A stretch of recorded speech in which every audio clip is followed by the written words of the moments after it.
غزہ میں بھوک نے فلسطینیوں کا برا حال کر دیا ہے اور اوپر سے اسرائیلی فورس کی امدادی سینٹر پر بھوکے اور بے بس لوگوں کو ہلاک کرنے کا سلسلہ بھی جاری ہے۔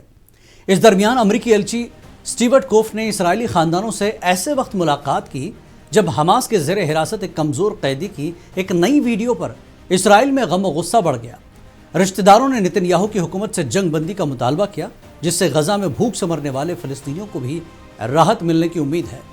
نتن یاہو نے غزہ میں 2 قیدیوں کی نئی جاری کردہ تصاویر کا موازنہ ہولوکاسٹ میں یہودیوں کی نازی بھوک سے کیا، جبکہ خود نتن یاہو پر غزہ کی آبادی کو بھوکا مار کر جنگی جرائم کا ارتکاب کرنے کا الزام ہے۔ غزہ میں امدادی مقام پر ویژل مین اینتھونی ایگولر نے ایک نجی چینل سے بات کرتے ہوئے کہا کہ GHF سے مقام پر امداد حاصل کرنے والوں کو گولیوں کا نشانہ بنا کر ہلاک کیا جا رہا ہے۔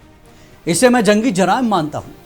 غزہ میں بچوں کو گولی ماری جا رہی ہے جب وہ اسرائیلی اور امریکی حمایت یافتہ GHF سے کھانا لینے کی کوشش کر رہے ہیں۔